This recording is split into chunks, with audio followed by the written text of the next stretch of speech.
सुप्रभात प्यारे बच्चों। आशा करती हूँ कि आप सभी अपने घरों में सुरक्षित होंगे। आज हम कक्षा 11 पाठ्य पुस्तक आरोह भाग 1 में संकलित पद्य खंड के अंतर्गत पाठ 1 कबीरदास जी के पदों का अध्ययन करेंगे। प्यारे बच्चों, इससे पहले कक्षा 7, 8 और 9 में आप कबीरदास जी की साखियाँ, शब्द और पदों का अध्ययन कर चुके हैं। कबीरदास जी का जन्म सन 1398 वाराणसी के पास लहर तारा उत्तर प्रदेश में हुआ।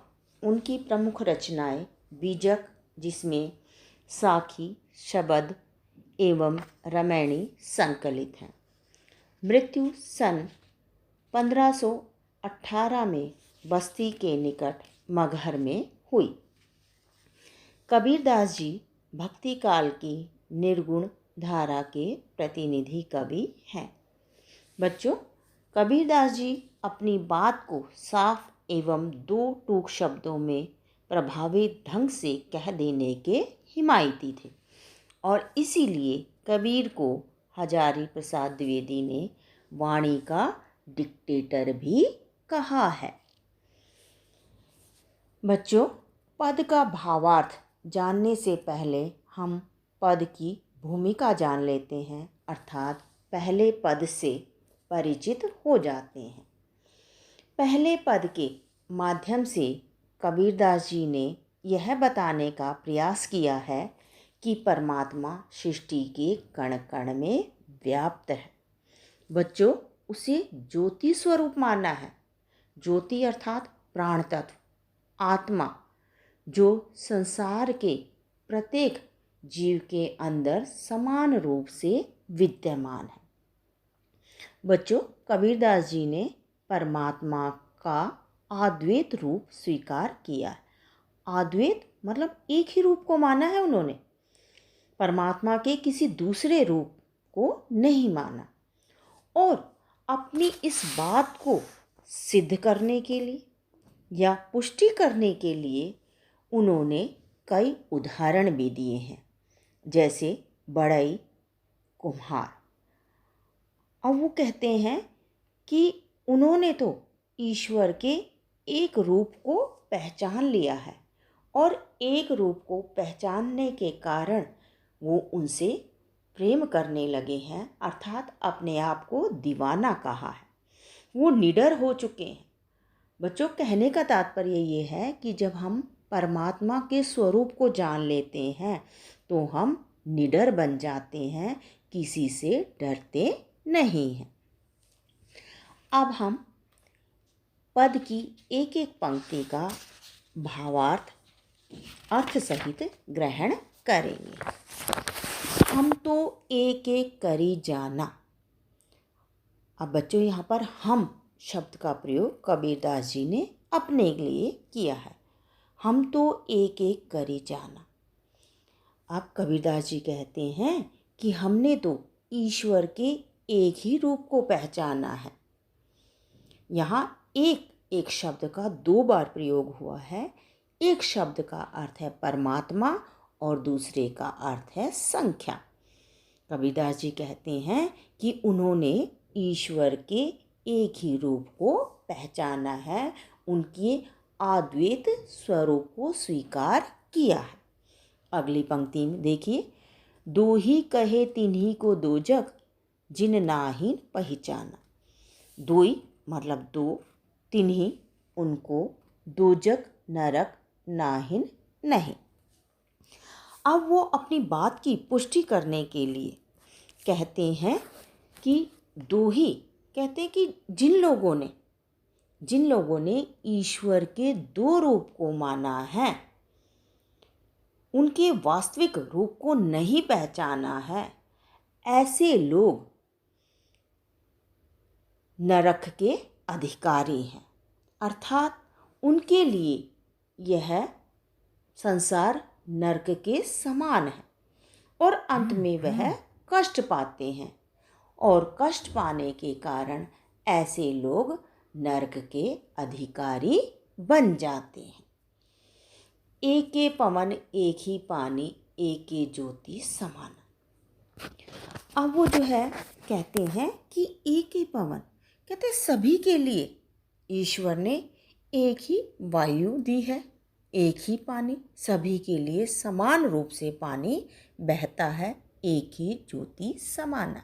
और कहते हैं सभी के अंदर एक ही प्राण तत्व है, वो समान रूप से सबके अंदर विद्यमान है। एक एक खाक गढ़े सब भांडे, एक एक कोरा साना। अब अपनी बात को सिद्ध करते हुए वो उदाहरण देते हैं कुम्हार का। खाक मिट्टी, गढ़े गढ़ना बनाना, भांडे बर्तन, कोहरा कुम्हार, साना मिलाना।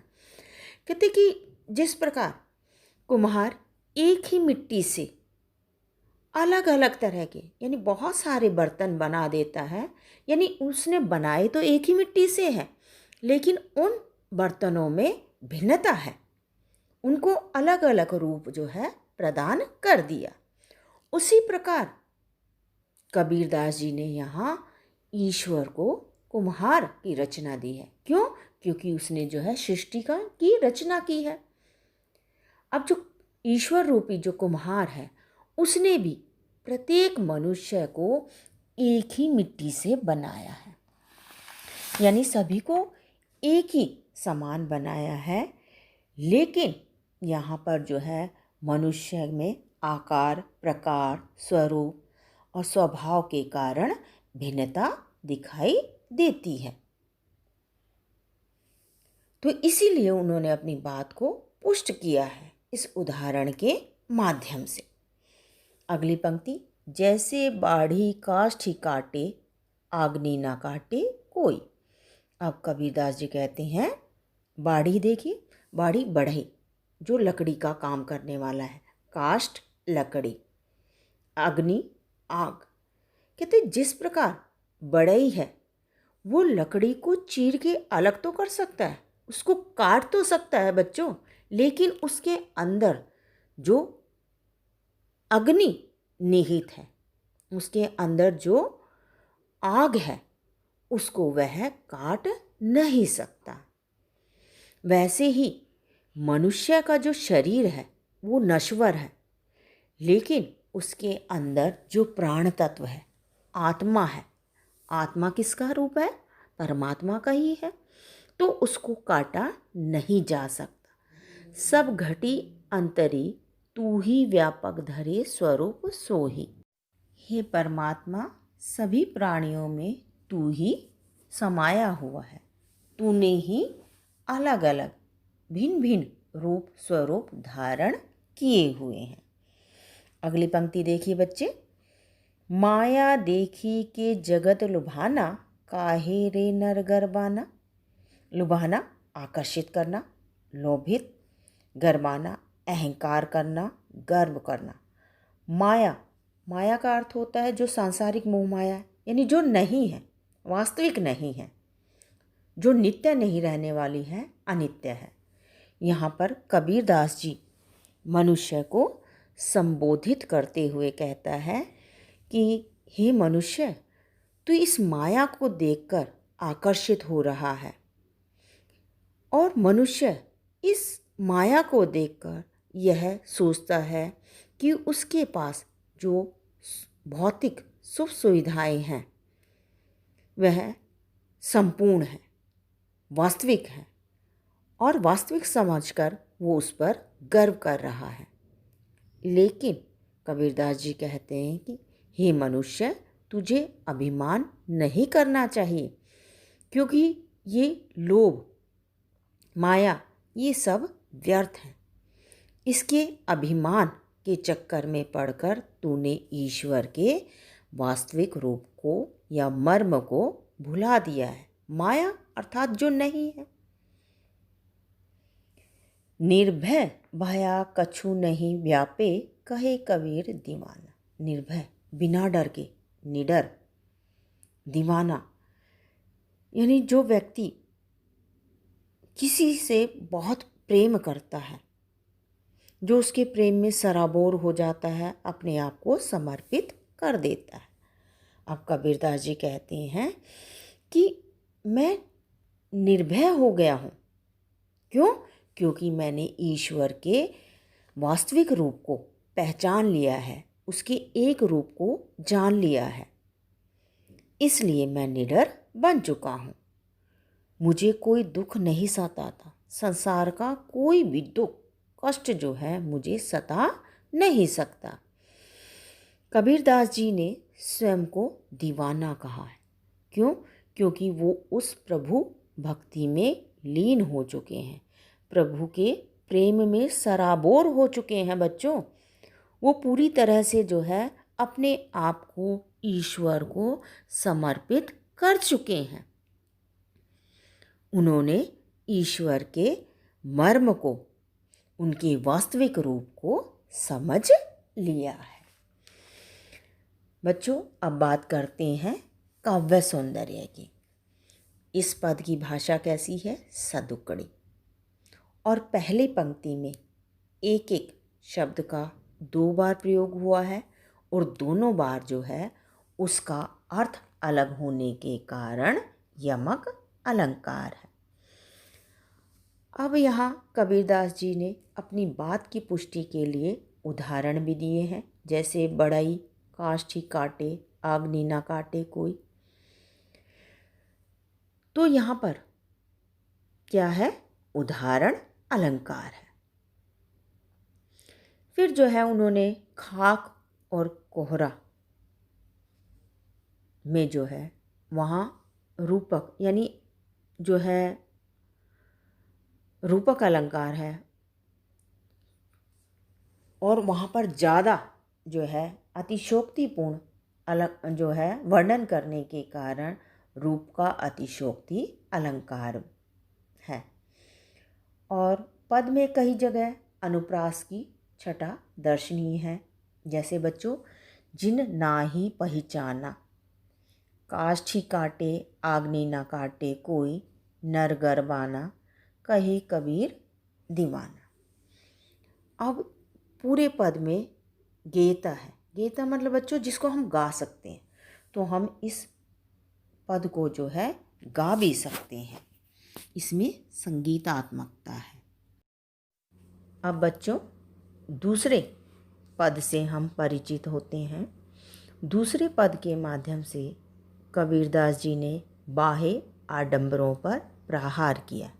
बाह्य आडंबर मतलब बच्चे बाहरी दिखावा, जैसे तिलक लगा लेना, माला जपना, ये सब क्या है? बाहरी आडंबर या दिखावा।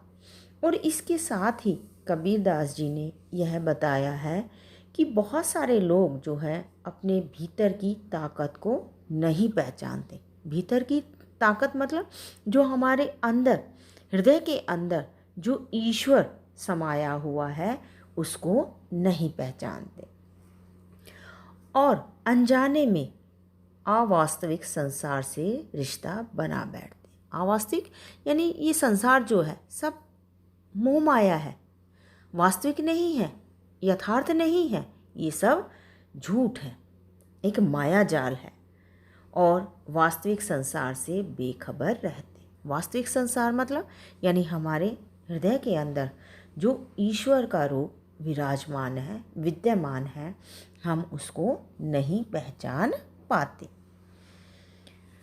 अब इस संसार को कबीरदास जी ने पागल कहा है।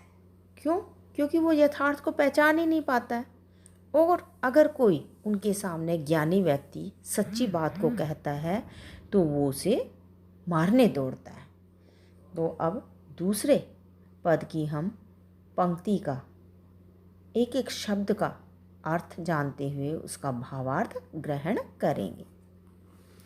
संतो देखत जग बोराना। अब संतो मतलब सज्जन व्यक्ति, सदजन, बोराना पागल हो जाना, जग संसार। बच्चों कबीरदास जी संतों को, सदजन व्यक्तियों को संबोधित करते हुए कहते हैं कि यह संसार पागल हो गया है। वो राजा ना, पागल हो जाना। साच कहो तो मारन धावे, झूठे जगपतियाना। साच मतलब सच, मारन मारना, धावे दौड़ना, पतियाना विश्वास करना।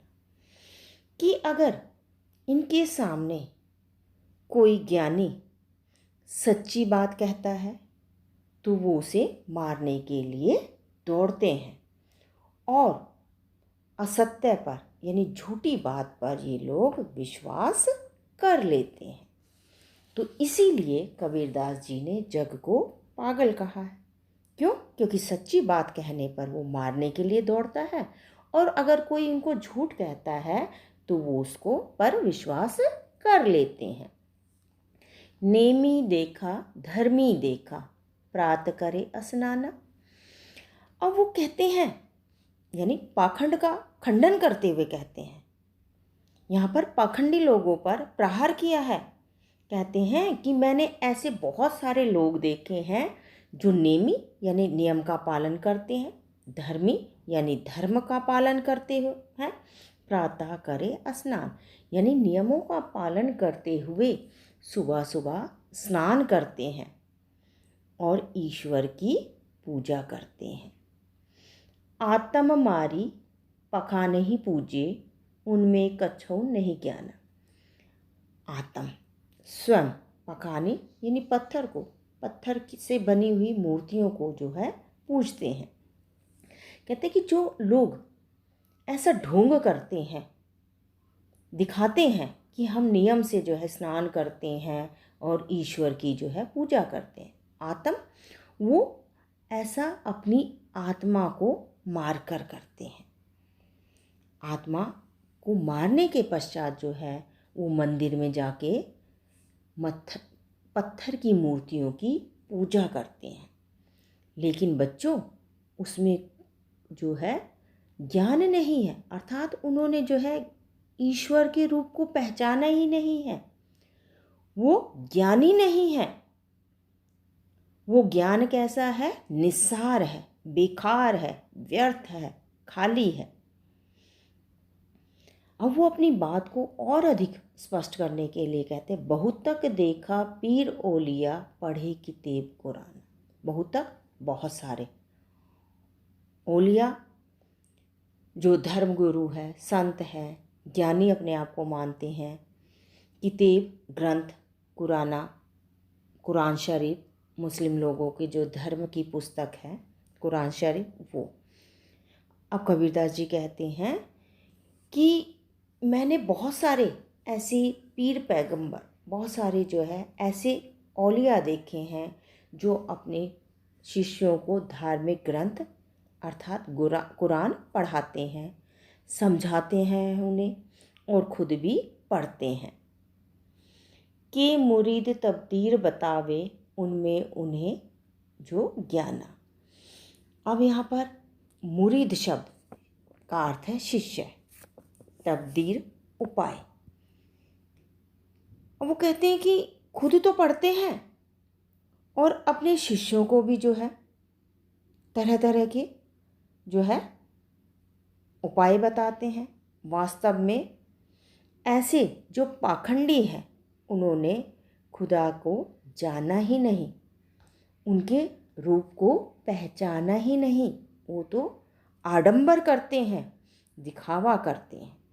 अगर उन्होंने ईश्वर या परमात्मा या खुदा के रूप को पहचान लिया होता तो अपने अंदर समाये हुए ईश्वर को जान लेते और बाहर जाकर जो है पत्थर की मूर्तियों की पूजा ना करते, या जो है उनको ग्रंथ रटने के लिए नहीं कहते, उनको ईश्वर प्राप्ति के अलग अलग जो है उपाय नहीं बताते।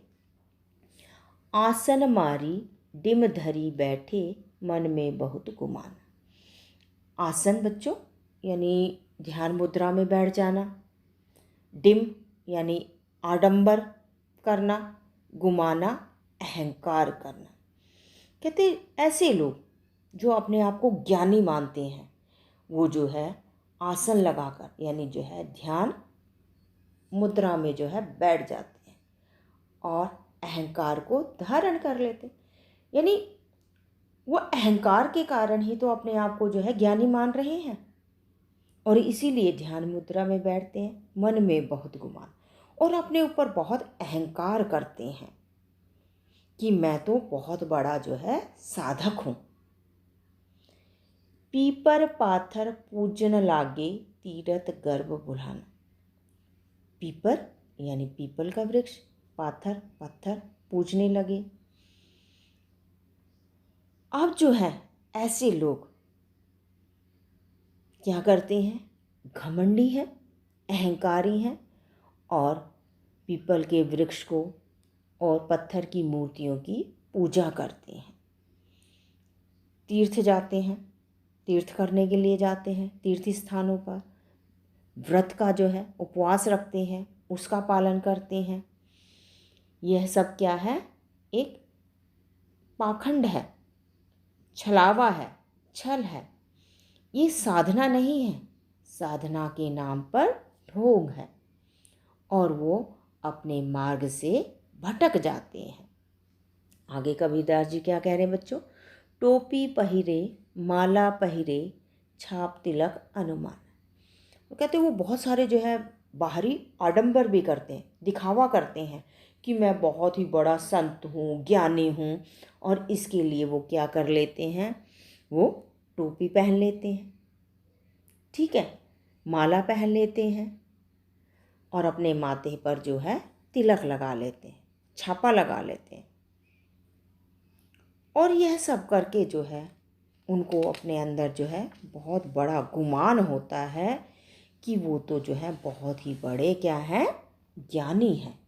उन्होंने तो सारा ज्ञान प्राप्त कर लिया है, लेकिन वास्तविक रूप में क्या है, वो अज्ञानी है। उन्होंने ज्ञान की प्राप्ति की ही नहीं। साकी शब्द ही गावत भूले आत्म खबरी न जान। अब कबीरदास जी कहते हैं कि वो लोग प्रभु ज्ञान देने के लिए अपने शिष्यों को या जो है साखी और शब्द जो है गाते फिरते हैं, लेकिन स्वयं जो है उन्होंने परमात्मा को नहीं जाना है या परम तत्व को नहीं जाना है, ज्ञान की प्राप्ति नहीं की है। आत्म खबरी यानी अपने आप को उसने नहीं पहचाना है, आत्म यानी स्वयं को नहीं पहचाना। अगर उसने स्वयं को पहचान लिया होता तो ईश्वर के सच्चे रूप के दर्शन भी हो जाते और वो इस तरह का दिखावा नहीं करता। हिंदू कहे मोई राम प्यारा, तुर्क कहे रहीमा। अब यहाँ पर जो है हिंदू जो है वो कहता है मुझे तो राम प्यारा है, यानी वो जो है राम का नाम रटता रहता है। जो तुर्क यानी जो मुसलमान है वो कहते हैं कि मुझे रहीम प्यारा है और वो अपने ही ईश्वर के रूप में खोए रहते हैं। आपस में दोई लरी लरी, मुए मर्म न जाना काहो। मर्म मतलब भेद, लरी लरी लड़ना। अब वो कहते हैं कि जो हिंदू है वो राम राम रटता रहता है, मुसलमान रहीम रहीम रटता रहता है और दोनों इस प्रकार जो है आपस में दो यानी दोनों लड़ते रहते हैं और उन दोनों ने ईश्वर के रूप को जाना ही नहीं, पहचाना ही नहीं, उसके भेद को पहचाना ही नहीं। मर्म मतलब बच्चों भेद, यानी उन्होंने सत्य को जाना ही नहीं, ईश्वर के असली रूप को माना ही नहीं और अपनी मूर्खता के कारण, अज्ञानता के कारण जो है वो ईश्वर के नाम पर लड़ते रहते हैं। घर घर मंत्र देत फिरत है, महिमा के अभिमान। कहते हैं और ऐसे ही पाखंडी लोग जो पाखंड करते हैं, तिलक लगा लेते हैं, माला जपते हैं या और प्रकार के अनेक प्रकार के जो है बाहरी पाखंड करते हैं, वो घर घर जाकर लोगों को गुरु का मंत्र बांटते हैं। मंत्र मतलब ऐसा कोई गुप्त वाक्य या शब्द उनको बता देंगे कि जो है तुम इस गुप्त जो है इस मंत्र का जो है जाप करो और तुम्हारे सारे दुख जो है दूर हो जाएंगे। महिमा के अभिमानी और जो है अपने आप को सोचते हैं कि हम बहुत श्रेष्ठ हैं और अपने आप पर जो है गर्व करने लग जाते हैं, अभिमान करने लगते हैं। गुरु के सहित सीखे सब बूढ़े अंतकाल पछताना।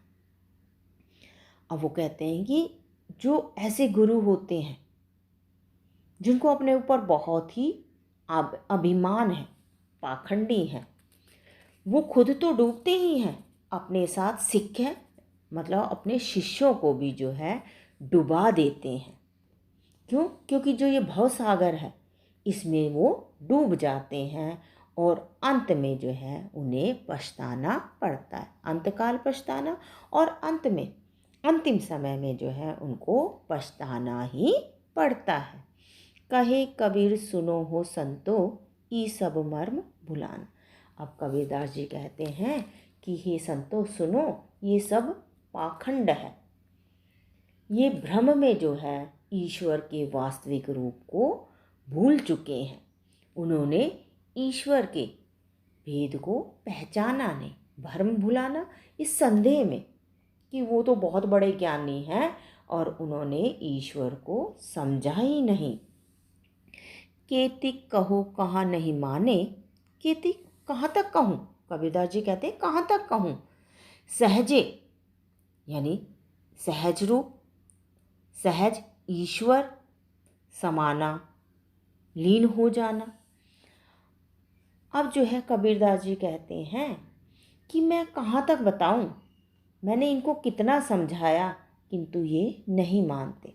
सच तो यही है कि वह ईश्वर सहज साधना से ही प्राप्त हो सकते हैं। सहज स्वाभाविक रूप से भगवान की अगर हम भक्ति करते हैं तो हम भक्ति में ईश्वर की लीन हो सकते हैं। अब बच्चे देखिए काव्य सौंदर्य, भाषा कैसी है, सदुकड़ी भाषा। और यहाँ पर उन्होंने मूर्ति पूजा, पीपल पूजा, छाप तिलक, कुरान पढ़ना, शिष्य बनाना, इन सभी आडंबरों पर प्रहार किया है।